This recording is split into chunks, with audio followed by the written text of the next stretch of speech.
Здравствуйте, товарищи, and welcome back to another episode of our glorious Workers and Resources Soviet Republic Let's Play.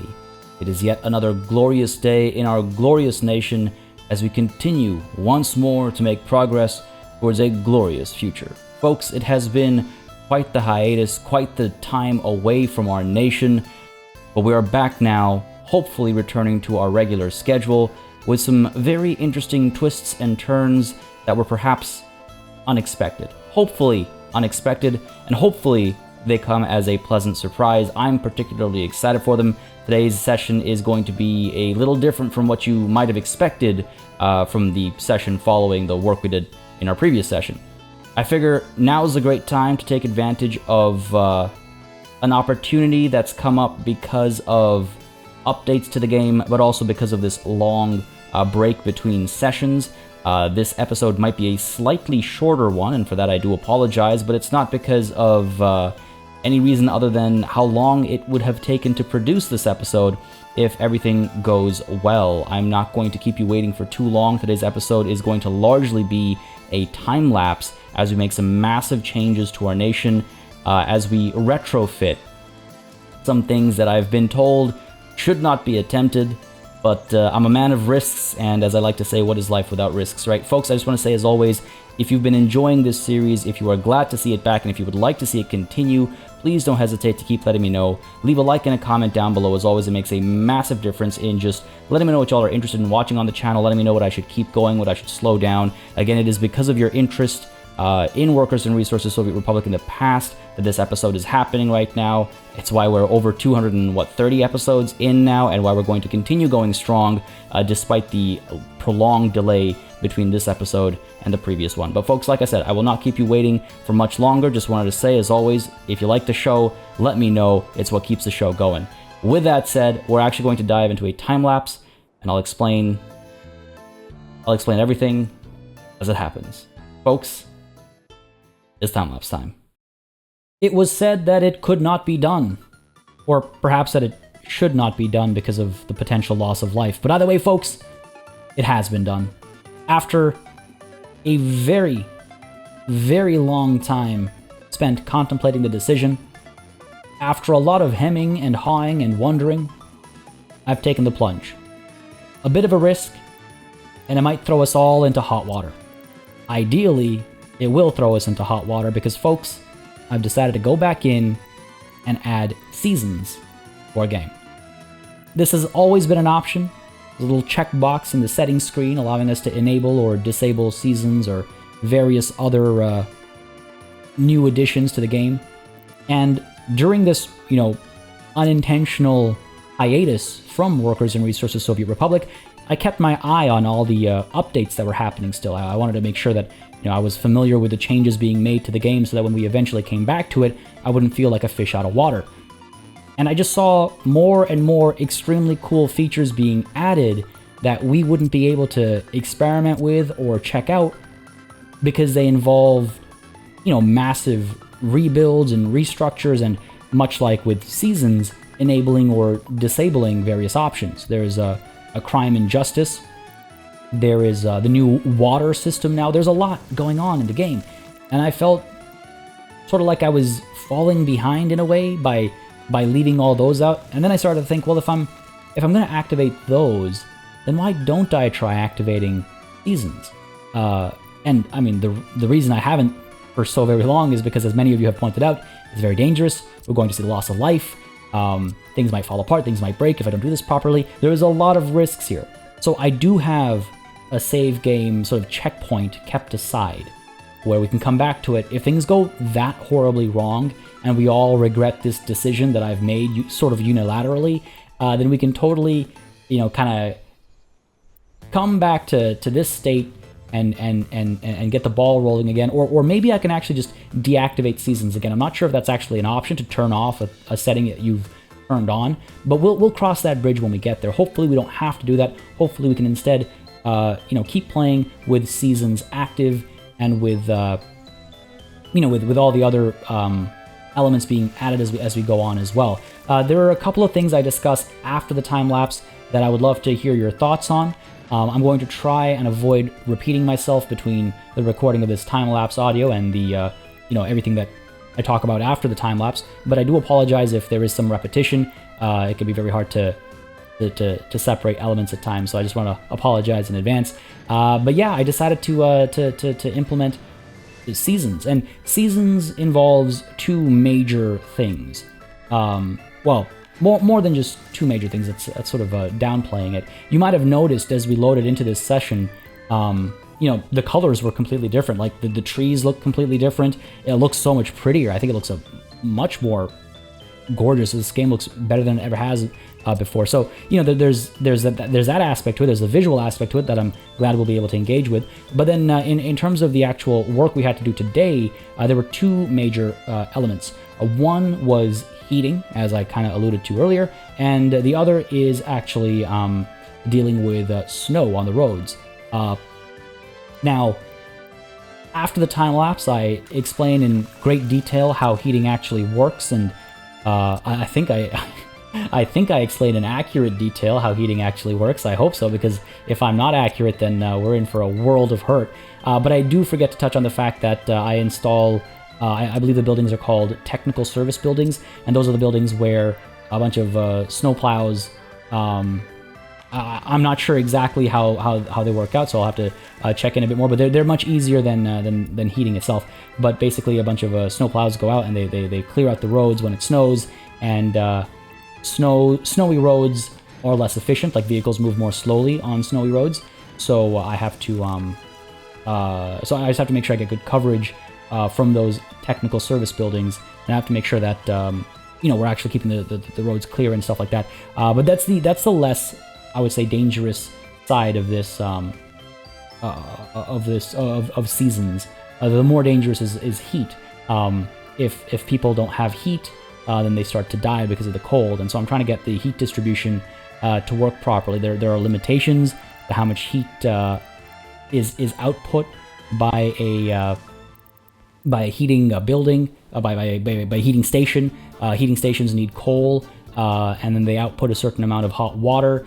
They're able to heat the area around them, much like power plants can provide power to an area around them.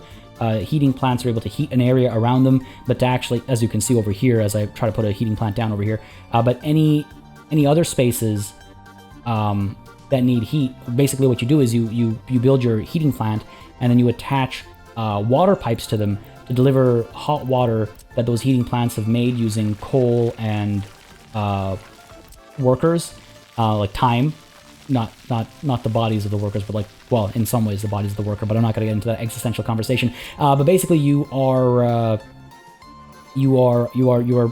taking the hot water from the heating station and you're delivering it to a bunch of heat exchangers, and those heat exchangers act similar to power substations, where they provide heat, or rather, I should say, hot water to an area around the heat exchange station. So it's all a matter of, in many ways, actually you can see me right now putting down one of those technical service buildings that's going to bring out those snowplows. But heat works in, is this another? Yeah, this is another technical building. So I'm putting a bunch of technical service buildings down right now because I wanted to make sure I didn't leave those behind.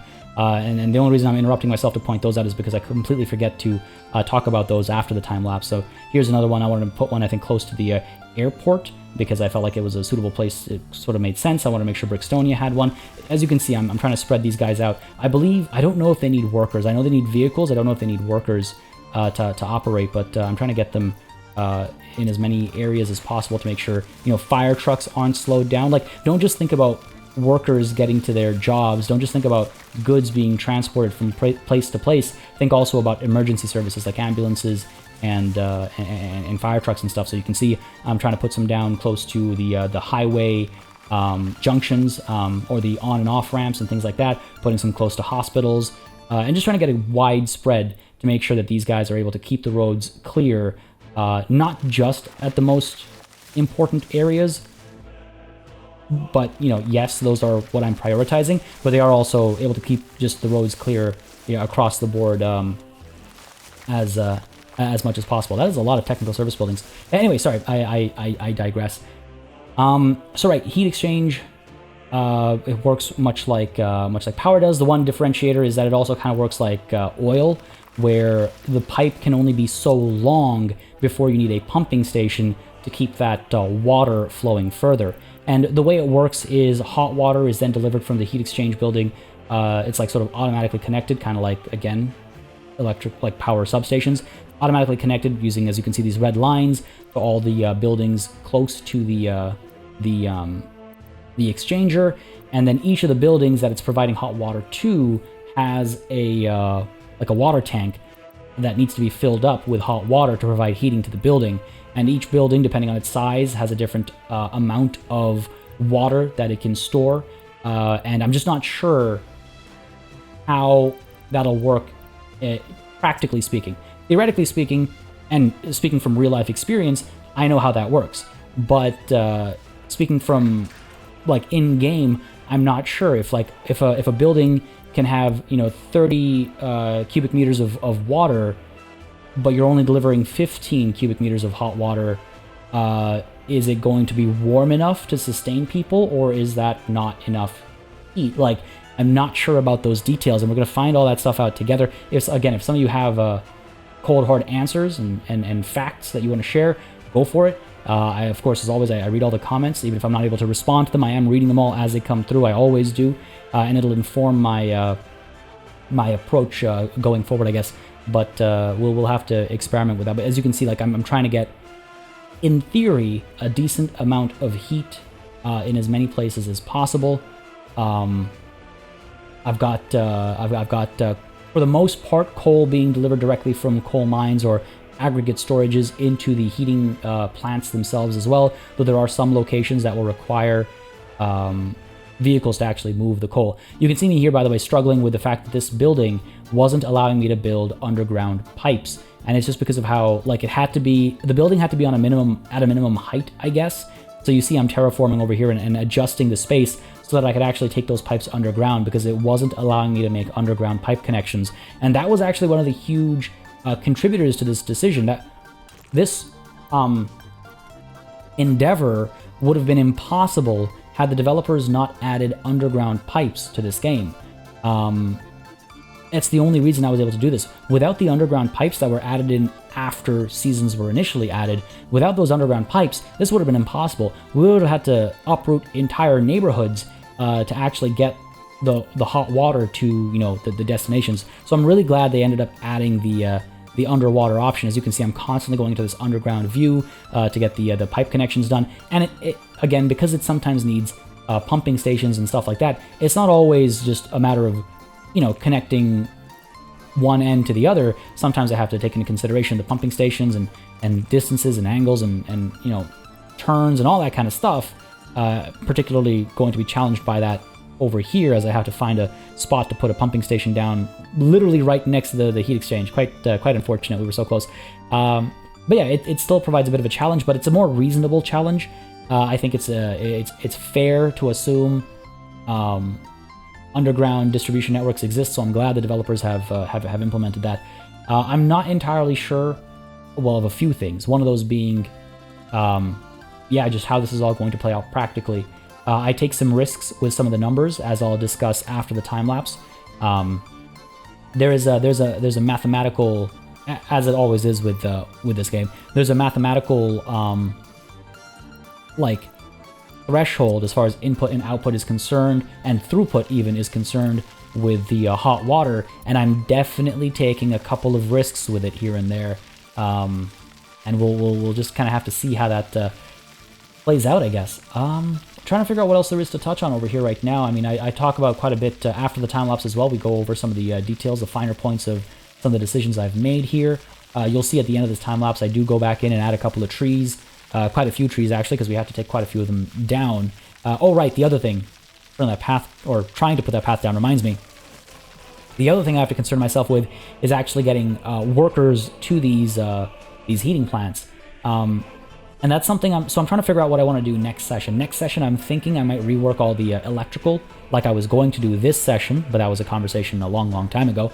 I might rework electrical next session, and then the session after that, I think I'm going to go in and auto build all of these buildings. We're gonna rush them. We're not gonna try and build them ourselves. It's November. We don't have, people will die if we do that. But I'm thinking, so next session we do electrical. Session after that we do we auto build all these buildings and actually organize the movement of workers and resources. We got to get coal to some of these places that aren't being fed coal through a conveyor system, and we got to get workers to all of these spots. I'm thinking of using microbuses. Some of them might be close enough to like bus stops, but I think by and large we're going to need like microbuses or something. I was wondering if I wanted to allow, or if I wanted to, I guess, let private vehicles do the job, but my concern is that we can't afford inconsistency. Just like we can't afford inconsistency with the production of electricity, we cannot afford inconsistency with the production of heat. Maybe in the summer, I don't think so in the winter. One other thing actually that I didn't touch on, hovering over some of the crops just moments ago, reminded me, is that seasons also introduces a seasonality to the harvest and farming, and I'm terrified about that. I'm not sure how that's going to play out. We might need to start importing more food. I think it's okay to say we've evolved from an agrarian kind of economy, I guess, to a service and manufacturing based one. I think that happened quite a while ago actually, and I think it's fine for us to start embracing that. We're gonna otherwise, like the populations we're looking at, because of, again, remember we're using mods, right? So the population counts we're looking at as a result of the mods are, I think, more than this vanilla version 1.0 map can maybe even sustain, unless we want to literally spend hours upon hours just building farms and organize. I don't know. I don't know if that sounds like fun to anybody. I know I would enjoy that, but I have to, the funny thing about making videos for something like YouTube or streaming or whatever is that I have to balance what's fun for me and what's fun for you. Because it's not just about what I'm doing and executing and seeing succeed or fail, but it's also about you watching me go through all those paces. And I don't know if watching me build, hectare upon hectare of farmland is the most engaging or entertaining way to go about this. But either way, we'll have to find solutions for all these problems as they keep cropping up. But hopefully things go okay. Hopefully things go okay. Yeah, I do believe I've touched on pretty much everything. Over here, I'm just trying to figure out a highway extension because I want to make sure coal can be delivered more efficiently, something I'll touch on a bit more after the time-lapse. And I think by and large, I've managed to keep the conversation in the time-lapse separate from the conversation after the time-lapse, which I'm quite pleased with because I recorded the post-time-lapse session first, and then as I finished, I was like, oh man, I'm so excited to share everything we accomplished during the time-lapse. I might have nothing to share during the time-lapse, but no, there's plenty. This was a huge undertaking, folks. This was absolutely massive, and I'm still trying to figure out some of the details of it. Like, actually, you're going to see right now, I'm putting this guy down, this heating plant down, and I was just trying to figure out, I was like, well, do I want to deliver coal directly to the plant, or do I want to deliver coal to an aggregate storage, which is then connected to the plant using conveyor belts? In theory, the reason why you might want to do that is because your aggregate storage can store a lot more coal than the plant itself. So in an emergency, you have access to more coal than you would if you'd just been delivering directly to the plant. Because the plant can store, X amount. I forget what it is, but let's say it's 100. I know it's less than 100, but let's say it's 100. The plant can store 100, but the aggregate storage can store 800. And in a worst case scenario, you'd rather have 800 banked nearby being fed in using a conveyor system than 100 banked slowly draining, and you're not able to, because of a traffic jam or whatever it might be, deliver more coal. And the next thing you know, people aren't getting heat, people are dying, you're in trouble, right? So like, just trying to figure that out. I don't think we have to worry about that. I don't think we need the aggregate storages. I would also like to avoid putting an aggregate storage near the city. It just feels very out of character. It doesn't seem right. I even wasn't sure I wanted to put a heating plant within the city's limits. I felt maybe like we should put it further away and pump it all the way through to get here, because it doesn't really match the aesthetic or the vibe of a city. What I actually need to do, I should just take a look at like downtown Toronto and see how utilities are established in downtown Toronto, because I'm sure they're just like hiding in plain sight. A lot of the time they are, beautiful buildings, but if you look past the literal facade of the building, there's just a lot of industrial stuff going on that like keeps the city operational, but it doesn't look that way. Whereas in this game, of course, outside of mods, we're looking at very industrial-looking buildings, sort of cohabiting alongside a bunch of very modern skyscrapers and things like that. So fun to think about, and maybe something for me to look up as well. But folks, this is almost it for the time lapse. I hope you enjoyed the time lapse. Timing is excellent because I can feel myself losing my voice. I hope you enjoyed the time lapse. I hope you enjoyed everything we accomplished today. Going to talk a bit more in depth, in detail, explaining my thought process and how all this actually works after the time lapse. So do stick around for that. And we're going to be discussing, well, I throw out a couple of questions that I would love to hear your thoughts on, your opinions on. And it'll really help me plan for the future of Workers and Resources. But folks, yes, Workers and Resources is back. I should be resuming, hopefully, to our regular schedule. Might be a couple of hiccups still here and there, as it's still kind of wild times, but more on that later. For now, back to regular speed. All right, folks, we are back from the time lapse, and I gotta say, it really feels good to be back with Workers and Resources. I mean, it's been so long. I've had this planned for so long, and I'm excited to finally be able to execute on it. I hope it came as a bit of a surprise. I hope it came as a pleasant surprise, but it's most certainly coming as a bit of a risk. I really hope this works out. I really hope this works just in general. It could go horribly wrong. But hey, in a worst case scenario, I suppose we'll at least solve our previous population problem. A problem we haven't had in some time, but it's planning for the future, I suppose you could call it. I joke, obviously. I'm not actually that morbid. I want my people to prosper and do well. But I understand and know that I might have taken a very big risk with implementing a heating system. Not just any time of the year either. It's November. When I loaded in to begin this experiment, I was like, oh, of course. I was hoping, before I'd loaded in, I was hoping it was maybe the middle of summer or something and I wouldn't have to worry about heating.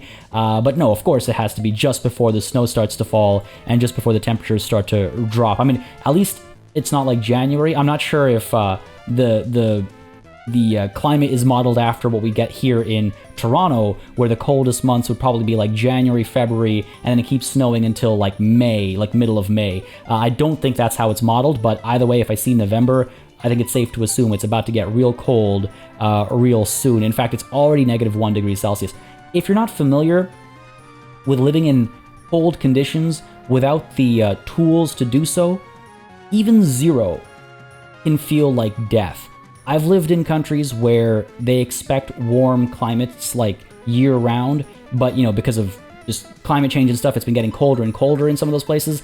And being in a building that doesn't have central heating, isn't built around the concept of staying warm in the winter, being in a place like that and then suddenly hitting 1, 2, 3, 4, 5 degrees Celsius, it feels like death. It can be really cold. So I am a little nervous.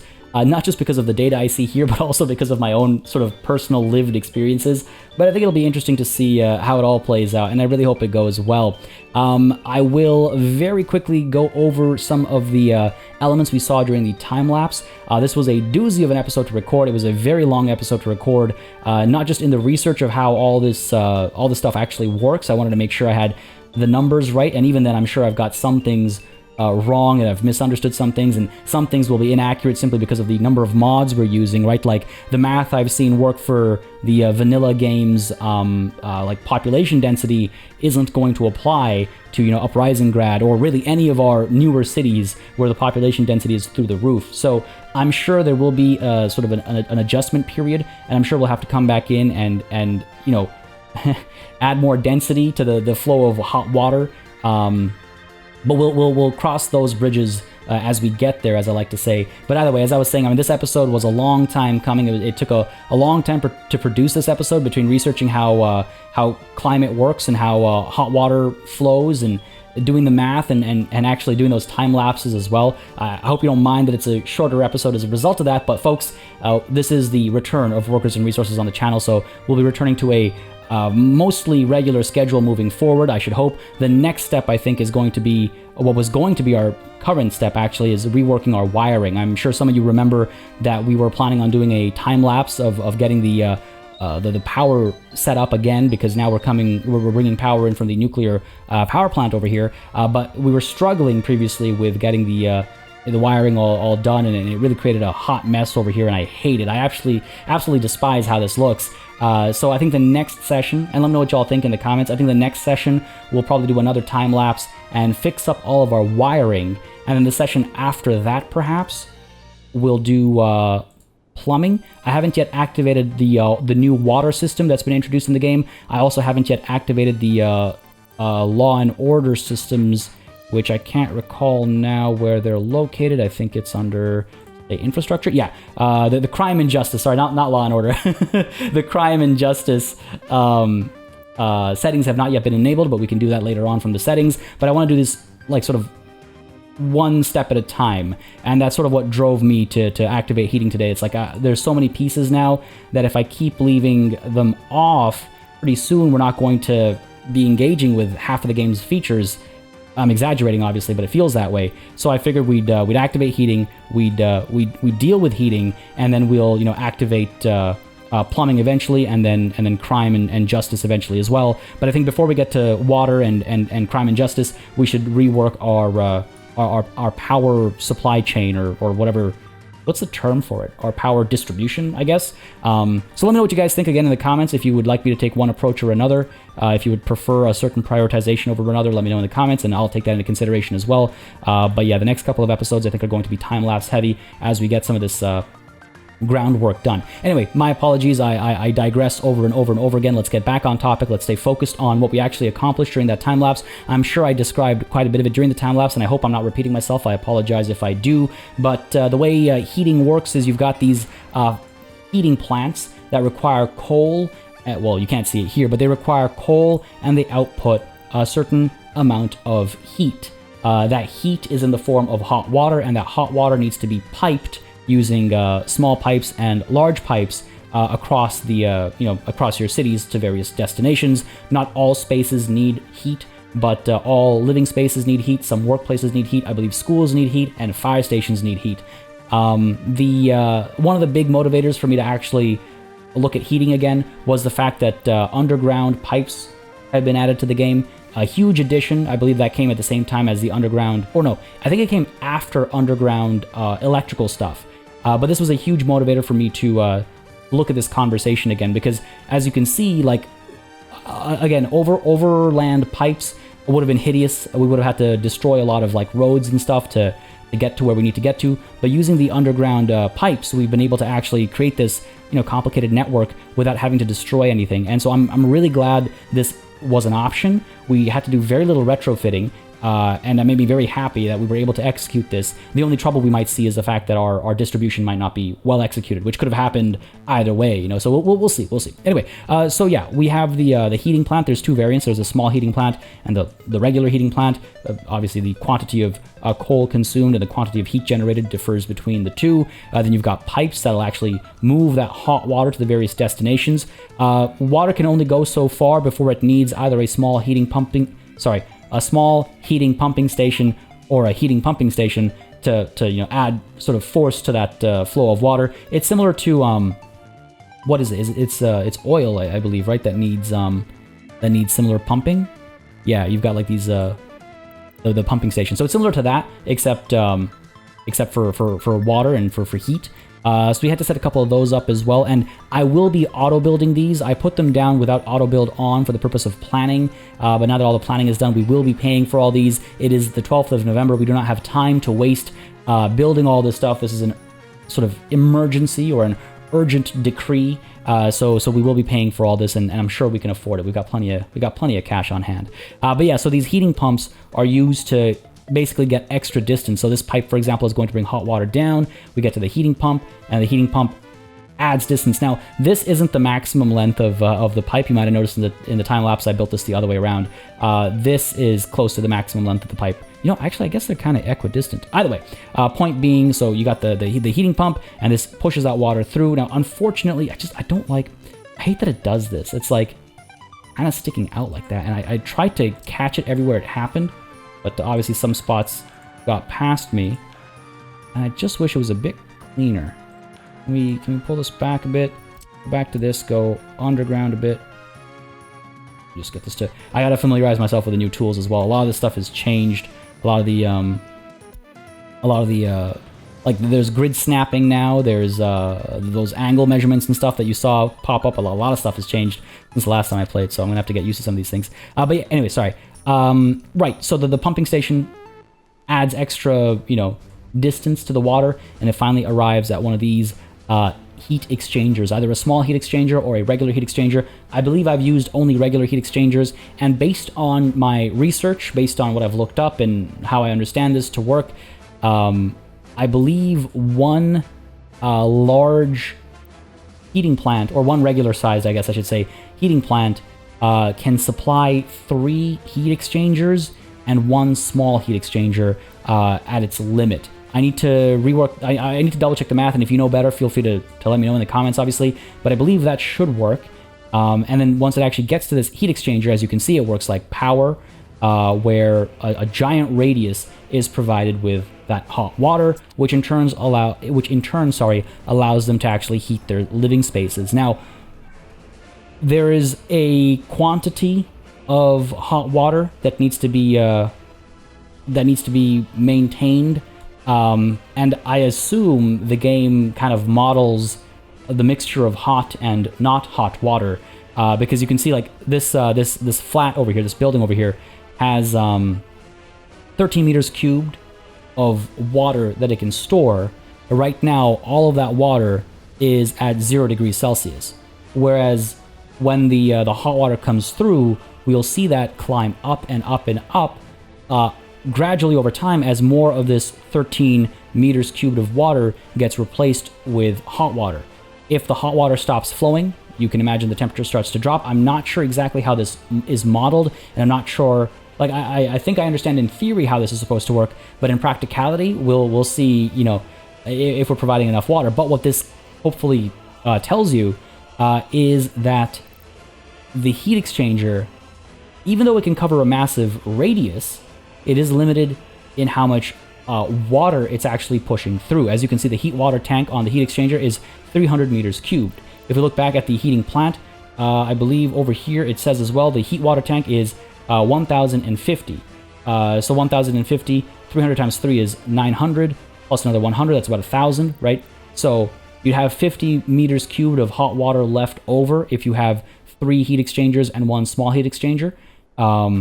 But either way, you have with the heat exchanger, you have 300 meters cubed of hot water, which is going out to multiple buildings, each which require their own amount. So for example, 13 meters cubed for one of these flats buildings, that means if we have 300, you can approximately go into 30 of these buildings. Approximately, right? Of course, I'm 30 is 390. I can do the math, but you know what I mean, right? So rough approximations. Just because the radius is massive does not mean it can provide heat to all those buildings with maximum efficiency.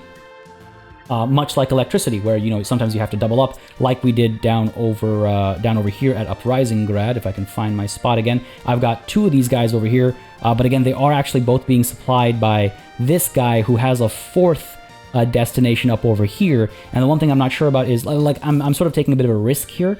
I just want to see if it does work, how inefficient it is, and if it is inefficient enough, I might just add another heating plant somewhere else down over here, right? Like, I can make an adjustment if need be, but I am running a couple of experiments at the same time in the dead of winter, because that's the best time to run experiments, right?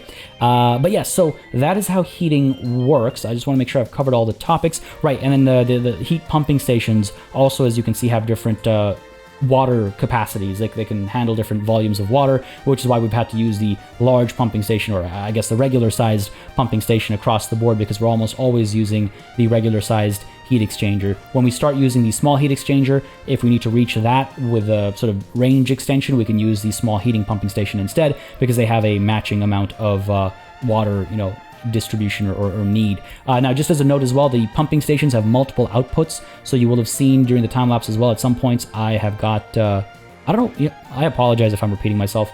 I'm just so excited to share, because I'm really happy that we got to execute this, and I apologize if any of this is broken record repetition.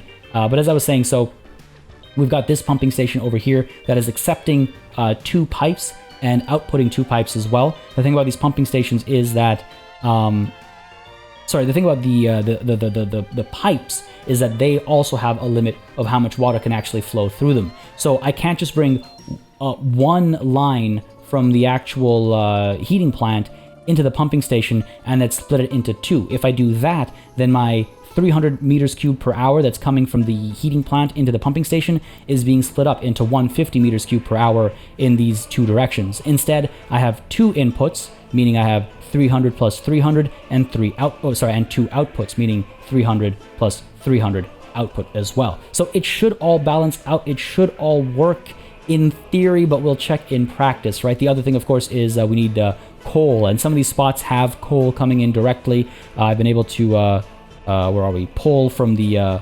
existing infrastructure to get coal coming through, and I'm quite happy with that. Though some of these heating plants will need separate coal infrastructure. You can see this guy over here as well, bringing coal over to this heating plant, and then I've got the extension pulling down this way to this heating plant as well. So a lot of work went into this. Hopefully it's all working, but again, it's not done just quite yet, right? We have this heating plant over here as well, and I need to actually transport coal to this heating plant. We have another heating plant up over where to go here by Brixtonia. This heating plant over here as well, which, oh, come on, I'll need to adjust all this. I wish I checked. I didn't realize. I need to... I wonder if I just do this while I do the wiring next session, because this might be a bit more effort to clean up. But either way, point being, there are a couple of spots where coal will need to physically be delivered, and in order to do so effectively, down over here by the water, if I can find my city here, where are we? Here. What I might want to do is I might want to extend the highway a bit down over here and get a connection coming from over here as well. I got to figure this out because ideally trucks will be able to come quickly from this aggregate storage over here and find their way quickly again to this to these heating plants. They do have a bit of storage they can do. They can store 80 tons of coal. So we should be fine, but I want to try and be efficient, and I want to try and use those, highways, so to speak, our jerry-rigged highways to try and make this as efficient as possible. But that's all the work we managed to do today. It's actually a lot. I say that as if it's not a lot. It is quite a bit, because as you can see, we got this guy over here heating. We got, I believe this is a pumping station, providing heat up over here, and down over here as well. So we've got all this covered up. But again, right, like these buildings, one of these buildings takes 51 meters cubed, so we can only support 6 of these buildings, whereas we can support 30, give or take, of those smaller flat buildings we're looking at earlier. So 1, 2, 3, 4, 5 of these buildings over here, right? This one pumping station, where is it? And I do have some redundancies, but this one pumping station over here is pushing 300 over to this heat exchanger. This guy is not going to be able to support all 6 of these, or 1, 2, 3, 4, 5, all 5 of these, and I don't know, this guy over here takes 21. Like, you know what I mean? Like, so we're going to have to do a little bit of experimentation. We're going to have to see the results, and we're going to have to definitely build more redundancies, like I've sort of preemptively done again at Uprising Grad. But yeah, time will tell. But folks, today's session I think is out of time. Next session, again, let me know what you would prefer to see, how you would prefer the order of operations to be. I'm thinking next session we do the electrical work, and then the session after that, maybe we actually resume time and see if heating is working. And once we know that heating is working properly, then we go into another time lapse and maybe do our plumbing. And once we know our plumbing is working properly and that water is being distributed properly, then we can go to Law and Order. No, the Crime and Justice. Law and Order. God, where'd it go? State infrastructure. There we go. Crime and Justice. Because I'm excited to see how all this stuff functions as well.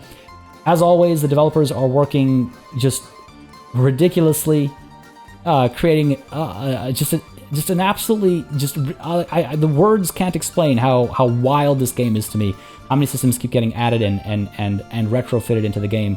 I'm excited to see how this all plays out. I hope you all are as well. But like I said, this is where we're going to call it a session. This is might be a bit of a shorter session, but again, I hope you all don't mind because of just the sheer quantity of stuff we've accomplished. It might just seem like a handful of buildings, but those handful of buildings are going to make a world of difference to the gameplay experience moving forward, especially. And that's what I was thinking about, right? I want to make sure that if we're going to start, ignoring, so to speak, more and more features, well, I don't want to do that, right? I don't want to do that. I would rather go through the pain right now and see if we can successfully, again, retrofit some of these systems. I do have separate saves. If all goes wrong, we can always fall back to a save point and return to how things were before. but hopefully this all works out. Folks, I would love to know your thoughts. I would love to know your feelings and opinions.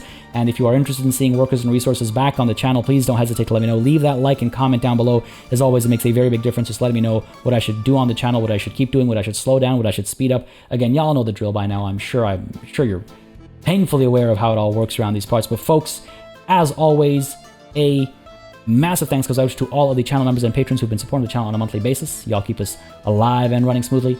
And of course, a big old thanks goes out to each and every one of you for watching. Until next time, das vidanya.